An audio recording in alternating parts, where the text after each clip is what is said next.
আসসালামু আলাইকুম। কেমন আছেন সবাই? আমি হিমেল, এখন আছি ভারতের রাজধানী নিউ দিল্লির অন্যতম প্রধান দ্রষ্টব্য ঐতিহাসিক লাল কেল্লাতে।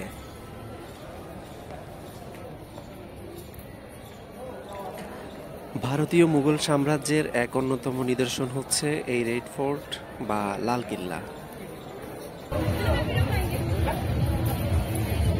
লাল কেল্লায় প্রবেশের দুইটি গেট, একটি হচ্ছে লাহোরি গেট আর একটি হচ্ছে দিল্লি গেট। লাহোরি গেটটি পাকিস্তানের লাহোর অভিমুখে, সেজন্য এটার নামকরণ করা হয়েছে লাহোরি গেট।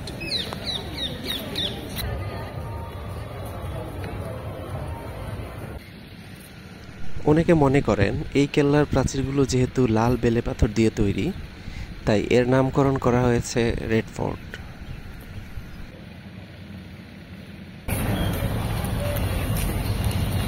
এখানকার এন্ট্রি ফি হচ্ছে 50 রুপি। সোমবার কেউ এখানে আসবেন না, কারণ হচ্ছে সোমবার এটা বন্ধ থাকে।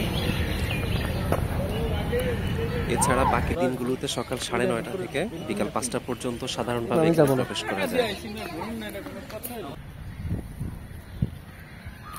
কিল্লাটি মুসলিম এবং হিন্দু স্থাপত্য শৈলীর পরিচয় বহন করে এবং কিছুটা ইউরোপিয়ান স্থাপত্য শৈলীর নিদর্শন রাখে।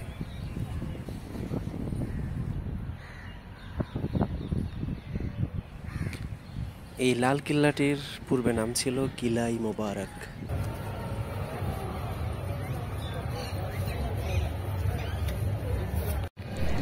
,254 একর জায়গা নিয়ে বিস্তৃত লালকেল্লার চারপাশে এরকম ক্যানেল তৈরি করা আছে।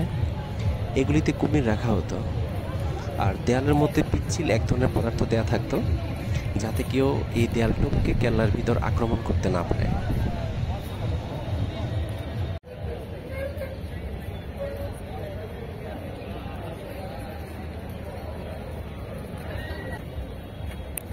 মুঘল সম্রাট শাহজাহান যখন আগ্রা থেকে রাজধানী দিল্লিতে স্থানান্তর করেন, তখন তিনি এই দুর্গটি নির্মাণ করেন।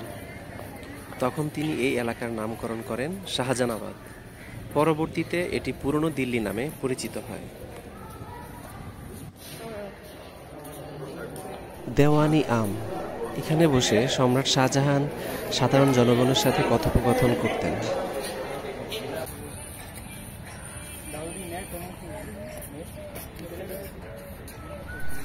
কেল্লাটির ঠিক পিছনে ছিল যমুনা নদী, যদিও এখন নদীটি কিছুটা সরে গেছে।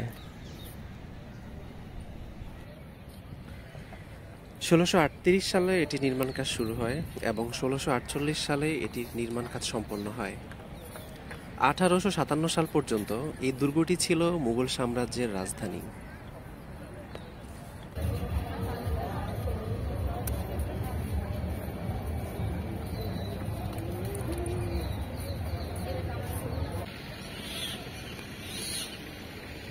আজ এ পর্যন্তই। সবাই ভালো থাকবেন। আল্লাহ হাফেজ।